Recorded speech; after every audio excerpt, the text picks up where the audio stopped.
Alors, la famille de mon épouse, souvent, plusieurs d'entre vous le savent déjà. Oui, d'ailleurs, je vais vous prévenir, il y a un groupe à côté de l'église vietnamienne, à côté, qui font leur culte du vendredi saint aussi. Et ils ont ramené 3 grandes baffes de musique dans cette petite salle juste à côté. Donc, je leur ai dit qu'on fait un culte ici, donc ils ont dit ok, on va essayer de faire attention, mais ils vont commencer d'ici 20 minutes, et donc normalement, au plein milieu du message, on va avoir un bon. C'est normal, on se réjouit avec eux, ils louent le même Seigneur que nous, donc on est heureux qu'ils soient là. Mais voilà, juste pour vous prévenir que ça va sûrement arriver. Donc, la famille de Lohan vit en Basse-Normandie. Alors, on y va 2 fois par an à peu près pour leur rendre visite. Et une des choses qui me frappe à chaque fois qu'on y va, c'est la quantité de croix qu'on trouve au bord du chemin. Je ne sais pas si vous avez déjà fait un peu de route dans cette région-là, il y a des croix partout. Et elles sont grandes. Elles sont assez gigantesques. Ce n'est pas des petites statues creusées dans un mur quelque part. C'est comme des totems, vous savez, qu'avaient les Américains natifs avant, qui font 2-3 mètres de haut. Alors parfois c'est juste la croix, parfois Jésus est dessus, souvent c'est le cas. Et voici le truc, à chaque fois que j'y vais, je me rends compte que selon le contexte dans lequel tu as grandi, cette croix peut signifier un millier de choses différentes pour un millier de gens. Je sais parce que ma famille, la famille de Lorraine n'est pas chrétienne, et donc quand ils voient la croix, je suis bien conscient qu'ils ne voient pas la même chose que moi, qu'ils ne ressentent pas la même chose que moi. By the way, if anybody needs an English manuscript, Andrew's got them on the table over there, so I just realized that. Par exemple, si tu viens de la Normandie et tu as grandi dans une famille catholique pratiquante et tu as accepté le catholicisme de ta famille, cette croix est probablement pour toi un objet de révérence. Tu t'y approches un peu comme tu ferais un fil sous tension. Même si tu ne le disais jamais à haute voix, tu ressentirais en tout cas la présence du sacré quand tu vois la croix et tu t'y approches avec soin. Si tu n'as pas grandi dans ce contexte, si tu as grandi par exemple à Paris, dans une famille qui n'est pas chrétienne, cette croix te ferait peut-être juste rouler les yeux un peu. Ces gens naïfs, c'est ridicule quand même. Et tu te souviens du par quelque chose de si morbide en plus. C'est quand même un peu gore de passer par une route normale, à faire son chemin et voir un mec vraiment crucifié sur une croix. Quand même, c'est quelque chose de bizarre. On ne sait pas quoi faire avec la croix. Elle a été tellement imprégnée de sens culturel qu'elle ne signifie plus une seule chose. Elle a adopté une fonction quasi artistique, dans le sens où elle peut maintenant être quasiment tout pour tous. Chaque personne qui va la regarder va mettre le sens qui lui est propre. Sa beauté ou son sens ou son manque de beauté et son manque de sens est déterminé par la personne qui la regarde. Alors, pendant que nous nous souvenons de ce vendredi saint, le jour de la mort de notre Sauveur, j'aimerais qu'on se pose cette question ce soir. Qu'est-ce que la croix pour moi?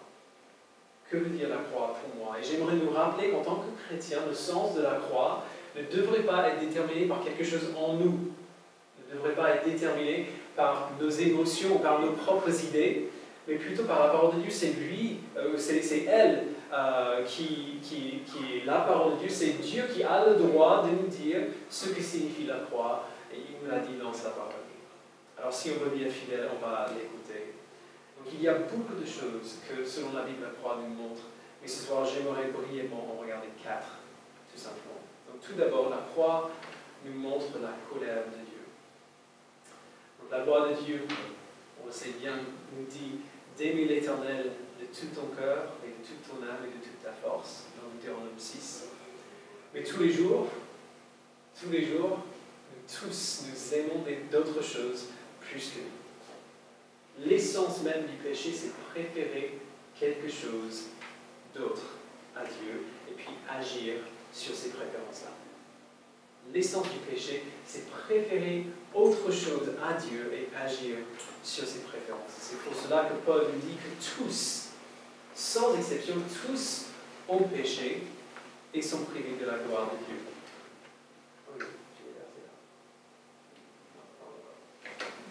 On est privé de sa gloire parce que nous n'avons pas aimé Dieu comme il le mérite. On glorifie toujours ce en quoi on prend le plus plaisir. Vous voyez ce que je veux dire? Le fait de glorifier quelque chose, c'est célébrer sa grandeur, célébrer sa splendeur, ou le plaisir qu'on prend, peu importe ce que c'est. Et donc nous glorifions toujours ce en quoi nous prenons le plus plaisir, ce que nous aimons le plus. Et la plupart du temps, ce n'est pas Dieu. Dans la plupart de nos jours, dans la plupart de nos vies, ce n'est pas Dieu que nous préférons à tout. Alors notre péché n'est pas une petite chose parce que ce n'est pas contre un petit Seigneur. John Piper dit, la gravité, c'est une citation lourde, la gravité d'un insulte augmente en proportion de la dignité de l'insulté. Le Créateur de l'univers est infiniment digne de respect et d'admiration et de loyauté. Ainsi donc, ne pas l'aimer n'est pas minime, c'est de la haute trahison. Ne pas aimer Dieu le maligne et détruit le bonheur humain. Et puis si Dieu est juste, il ne peut pas juste balayer ses péchés, il ne peut pas faire comme si aucune trahison n'a été commise. Parce que s'il faisait cela, ce serait une approbation passive, en tout cas, du péché. En ne disant rien, vous avez déjà entendu cette idée-là, que celui qui ne fait rien est aussi coupable, celui qui aurait pu agir et qui n'a rien fait est tout aussi coupable que celui qui a commis le crime. Vous avez déjà entendu cette idée-là? Le crime par passivité. Un mensonge régnerait au cœur de la réalité même si Dieu ne faisait rien. Alors il doit, puisqu'il est juste, il doit punir le péché et la punition doit convenir au crime. Alors la plupart du temps, la plupart d'entre nous trouvent que le fait de ne pas aimer Dieu est plutôt normal. On trouve quand même que ce n'est pas si grave que ça quand même.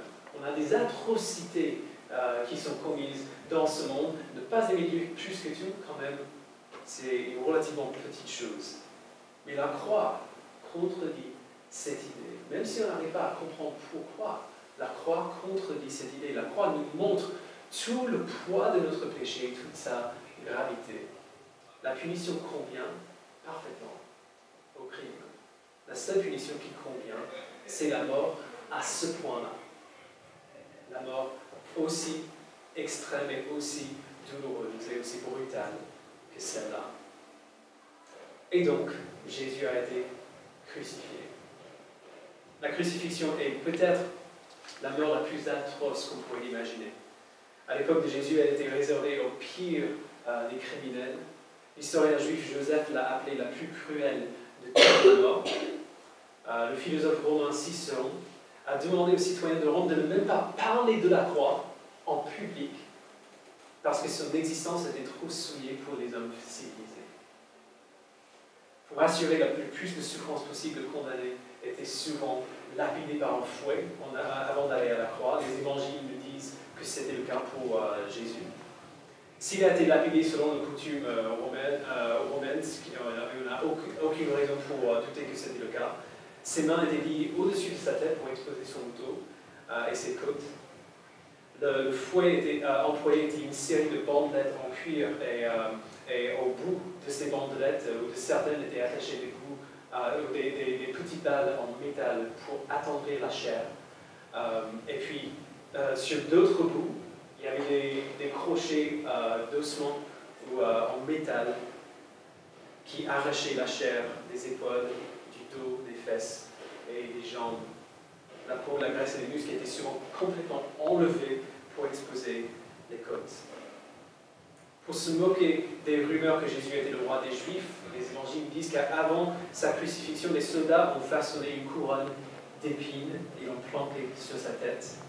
Le sang et la transpiration auraient coulé dans ses yeux alors qu'il portait sa croix jusqu'au lieu de l'exécution.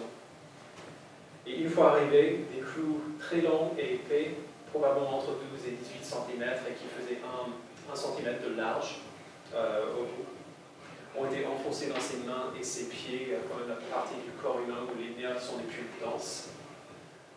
Après, la croix a été soulevée avant d'être violemment planquée dans un trou pré-creusé. Il fallait le soulever et puis le planquer pour qu'il reste debout.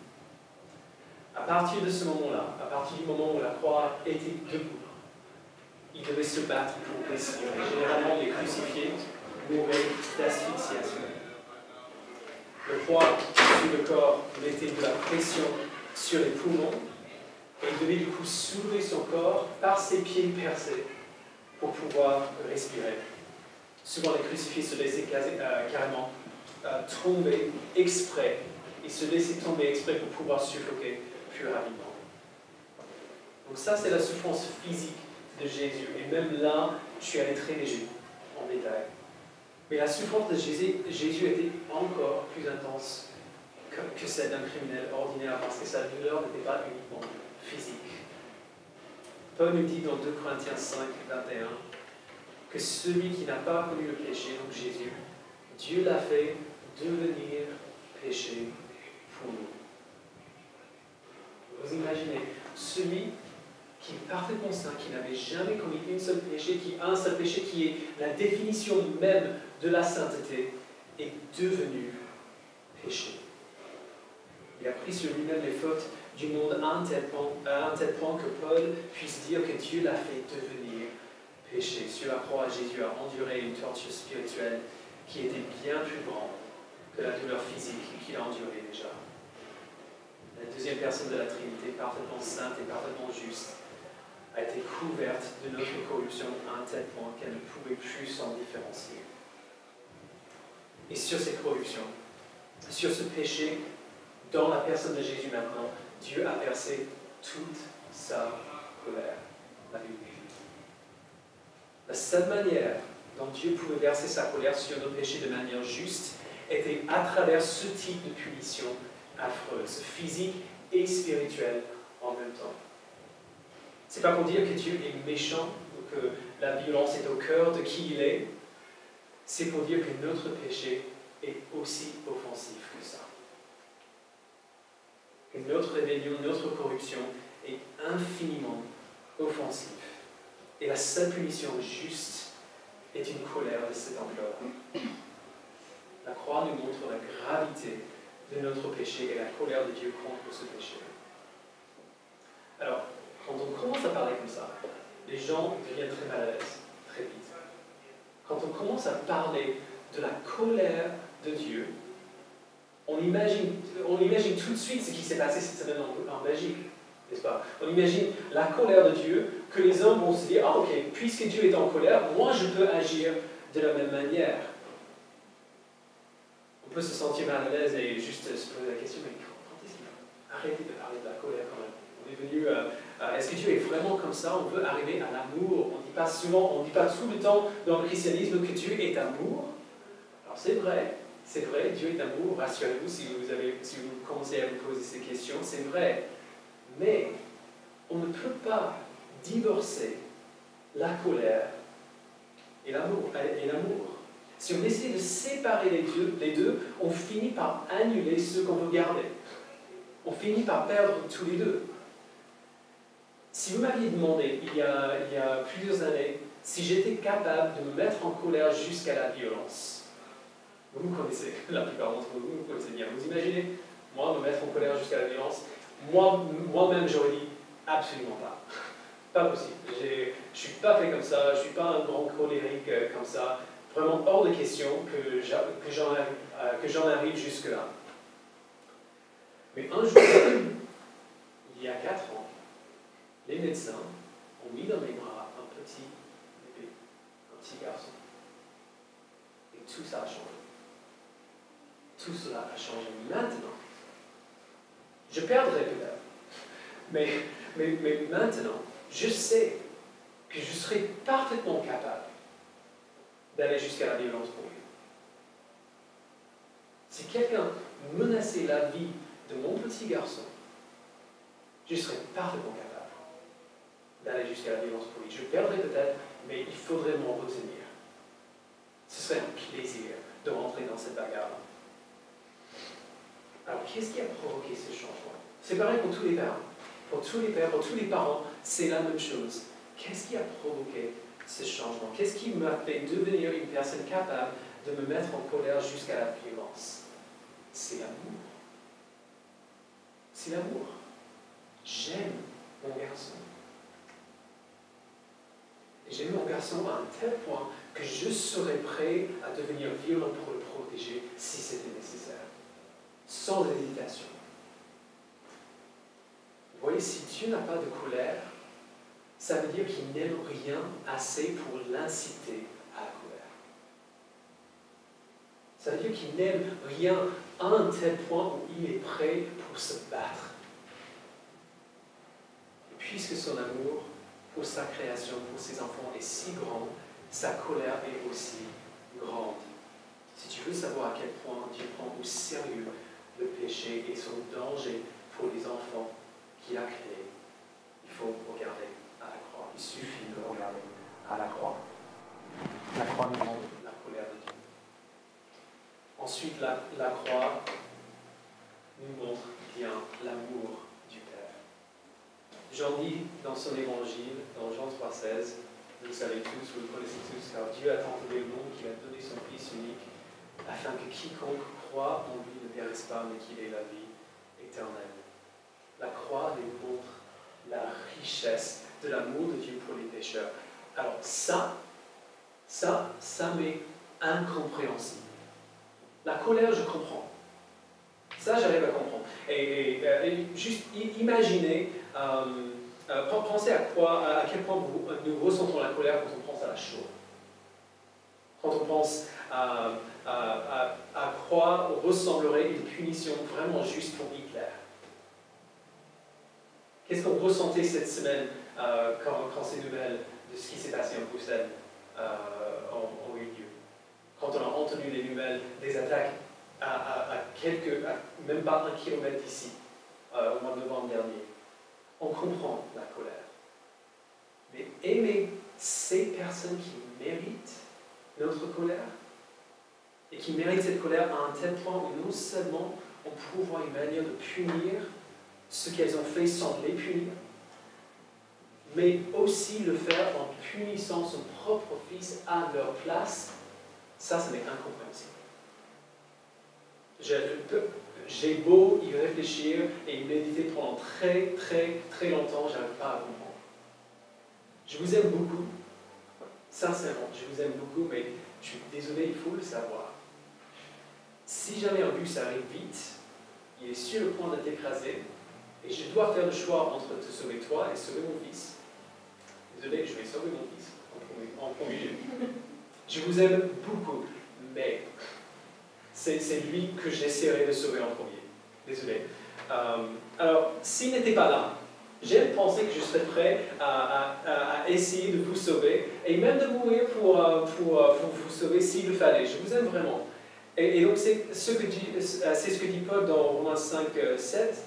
À peine mourrait-on pour un juste, peut-être accepterait-on de mourir pour quelqu'un de bien.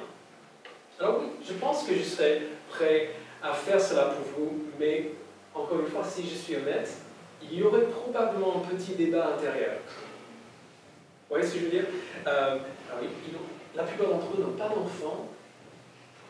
Qui s'occupera de ma famille si jamais je me fais tuer pour les sauver? Ils sont jeunes, ils sont heureux, ils n'ont pas encore eu beaucoup de temps pour vivre vraiment beaucoup de difficultés. Ne serait-il pas mieux de les laisser partir maintenant avant que ça commence? J'aurais ce type de discussion dans ma tête. J'aime imaginer que je le ferai quand même, mais il y aurait un petit débat qui aura lieu. Alors imaginez maintenant quelqu'un, alors c'est pas le cas, mais imaginez quelqu'un qui avait brutalement blessé ou même tué mon épouse. Pour être honnête, si j'avais le choix entre vivre ou sauver ce gars-là, le choix serait beaucoup plus simple. Si je suis très honnête, je choisirais probablement de le laisser se faire écraser. C'est le pécheur en moi qui réagirait naturellement comme ça.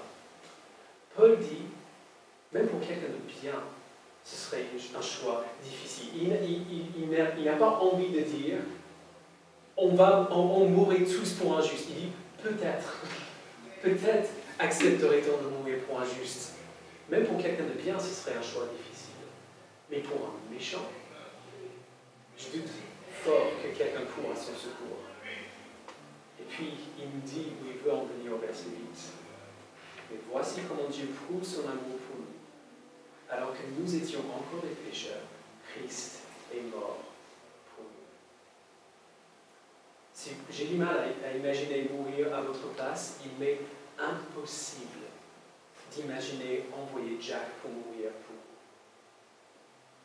vous. Impossible. Et qu'il ait 4 ans ou 34 ans, ce sera la même chose. Impossible d'imaginer ça. Et certainement, et vous, je vous aime, certainement pas pour le mec qui a tué ma femme. Hors de question. Mais c'est ce que Dieu a fait. C'est exactement ce qu'il a fait. Nous sommes les méchants dans cette histoire. Nous sommes les méchants dans cette histoire. C'est nous qui l'avons trahi. Et il nous aimait tellement quand même qu'il a envoyé son propre fils pour mourir à notre place.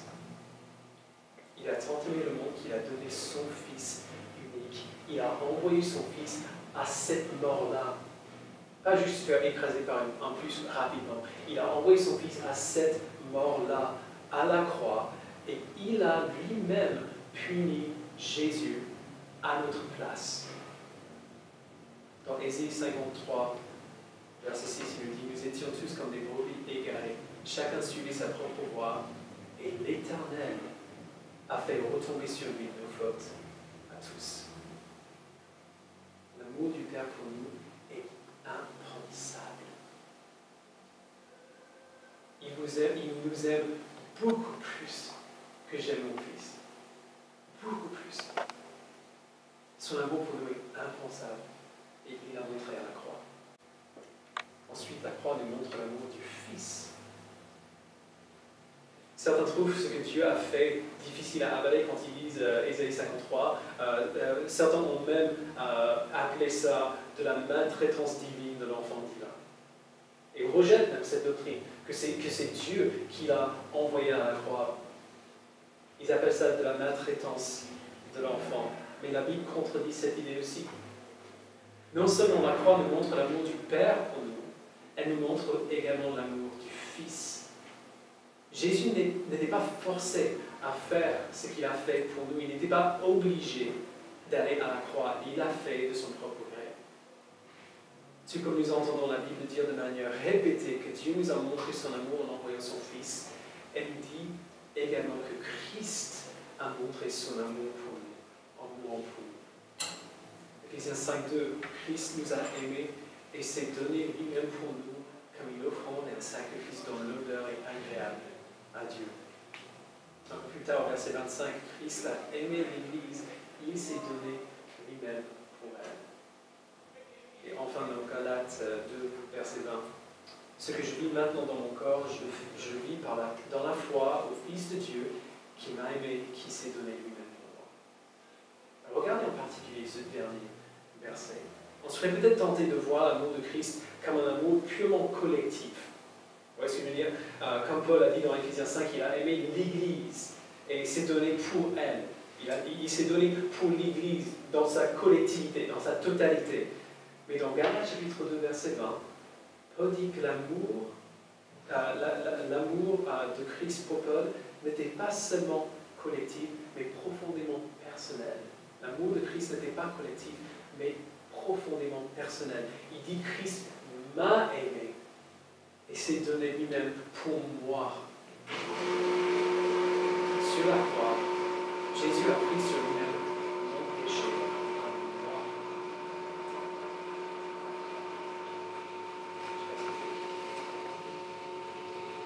Il a pris sur lui-même mon péché à moi. Pas juste, on dit toujours il a pris nos péchés. Il a pris nos péchés, c'est vrai. Mais ça veut dire qu'il a pris mes péchés. Il a pris les miens et il savait que c'était mon péché. Les pires choses que j'ai faites dans ma vie, ce que j'ai fait cette semaine, même aujourd'hui même, chaque fois que je préférais le péché à ce qui est suprêmement valable et saint, tout cela, à chaque fois que je me suis rebellé de manière volontaire contre lui, à chaque fois que j'ai aimé les sottises plus que Dieu, tout cela, il a pris sur lui-même en sachant bien quel péché placé sur ses épaules. Et il l'a fait parce qu'il m'a aimé.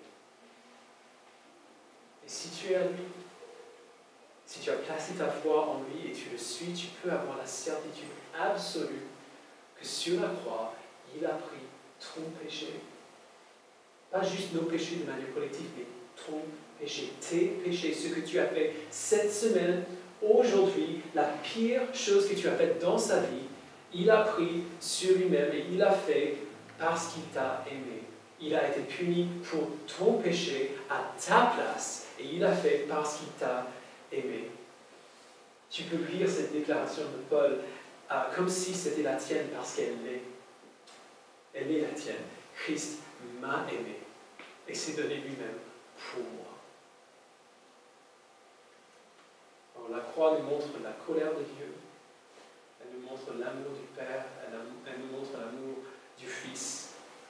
Et finalement, la croix nous montre le plan de Dieu accompli. Dans Jean chapitre 1, à partir du verset 1, il dit « Au commencement, la parole existait déjà. La parole était avec Dieu et la parole était Dieu. Elle était au commencement avec Dieu. Tout a été fait par elle et rien de ce qui a été fait n'a été fait sans elle. » Verset 14, la parole s'est faite âme. Elle a habité parmi nous, pleine de grâce et de vérité, et nous avons contemplé sa gloire, une gloire comme celle du Fils unique venu du Père.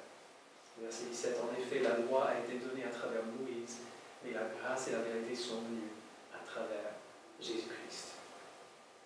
On voit plusieurs choses dans ces quelques versets. Déjà, la parole dont il parle, c'est Jésus. Jean se sert du langage commun grec pour montrer dès le départ que Jésus n'était pas simplement un homme, mais Dieu lui-même. Deuxièmement, Jésus était là au commencement. Il était avec Dieu et encore, il était Dieu. Troisièmement, il était impliqué dans la création de toutes choses, de tout ce qui existe. Il a été impliqué dans sa création. Tout a été fait par lui, par elle, la parole. Alors, si on pense à ce que ça veut dire, on pense à ce qu'il dit après, la loi a été donnée à travers Moïse, mais la grâce et la vérité sont venues à travers Jésus-Christ. Nous avons contemplé sa gloire, pleine de grâce et de vérité. Si on considère ce qu'il dit là, ça veut dire que celui qui a été crucifié pour nous était là avant que le monde soit créé et qu'il l'a créé intentionnellement. Ce n'était pas un accident. Donc, voici les trucs. Mettez ce que dit Jean dans Jean 1 à côté de ce que dit Paul dans Éphésiens 1. Donc, je vais vous demander de tourner parce que c'est un peu trop long pour mettre sur un diapo. Donc, les livres de l'Église sur la page 766.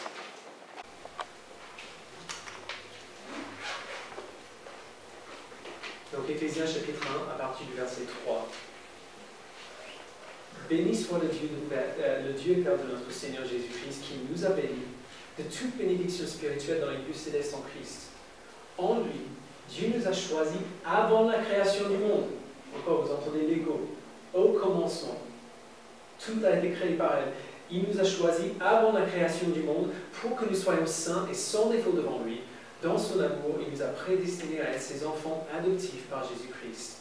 C'est ce qu'il a voulu dans sa bienveillance pour que nous célébrions la gloire de sa grâce, dont il nous a comblés dans le bien-aimé.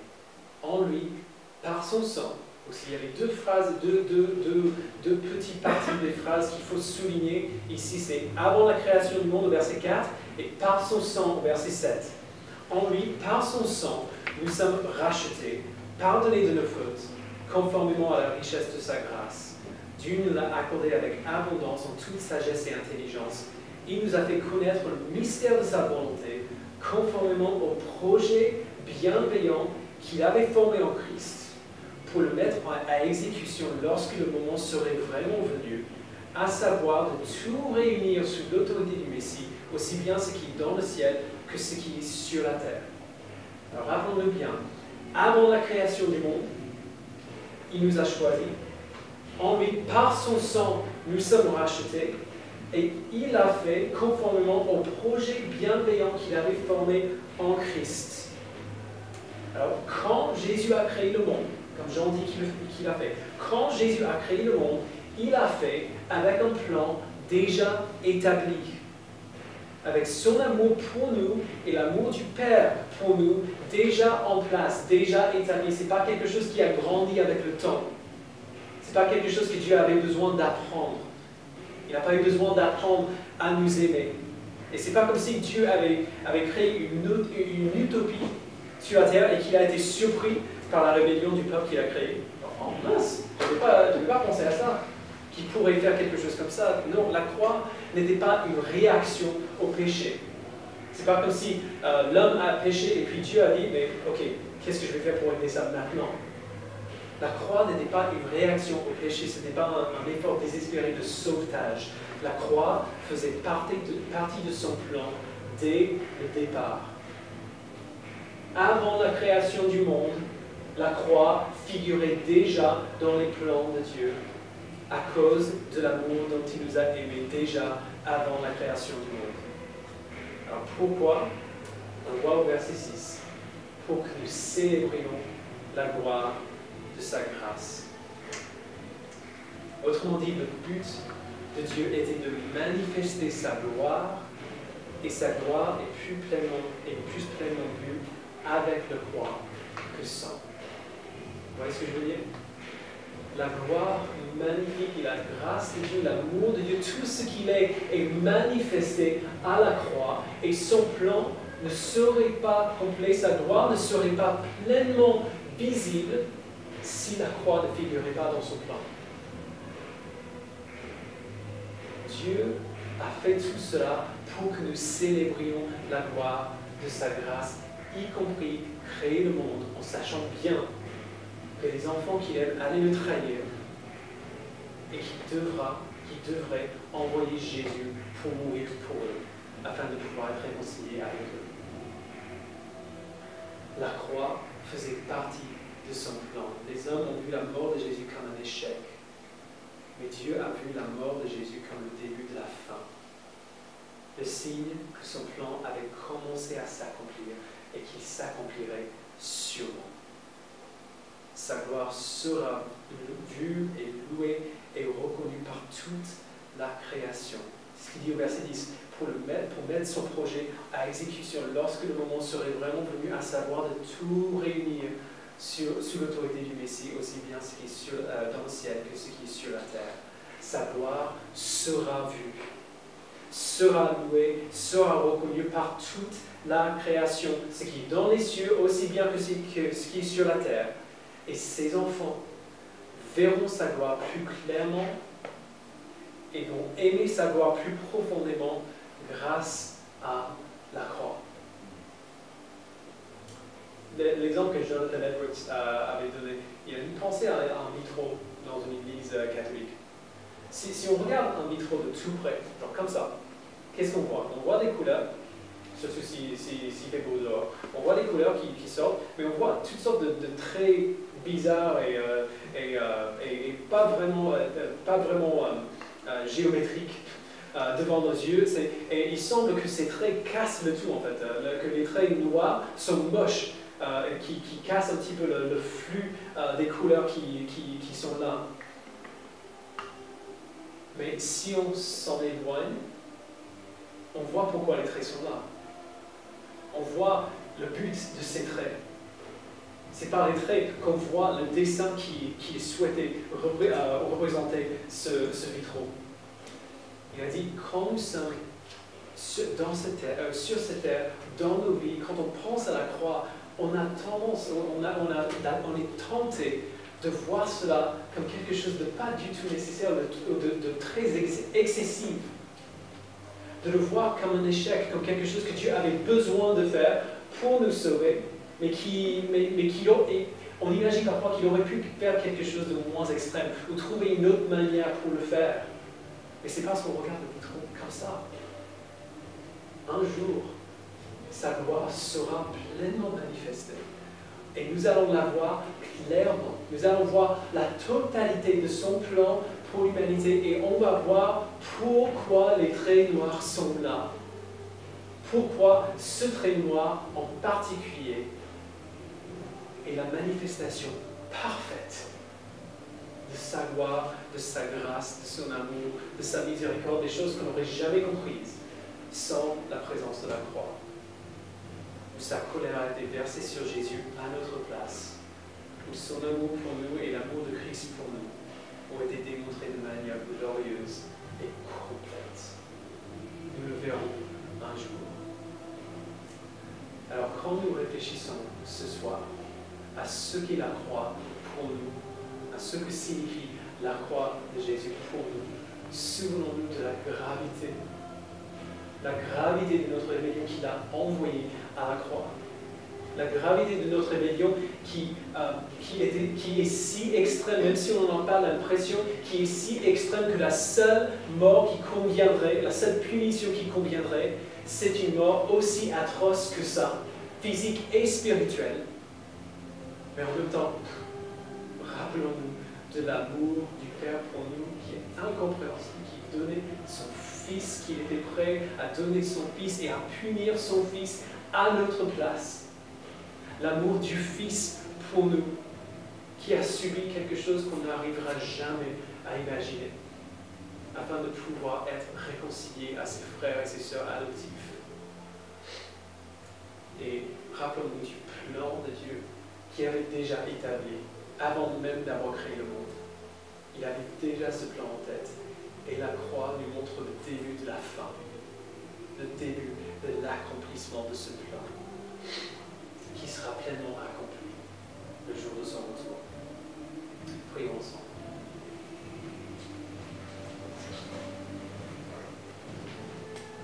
Père, nous te remercions pour ton Fils.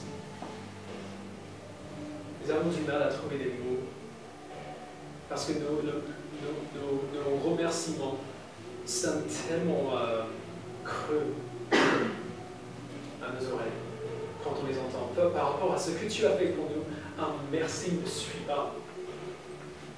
Même une vie qui t'est entièrement consacrée ne suffit pas vraiment pour te remercier de ce que tu as fait pour nous.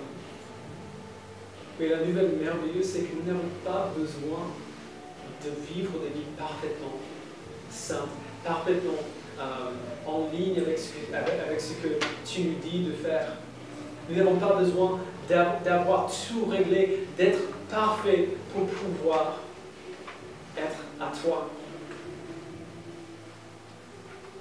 Nous pourrons plutôt te remercier pour toute l'éternité, grâce au sacrifice de ton Fils et grâce à la foi que toi-même as mise dans notre cœur.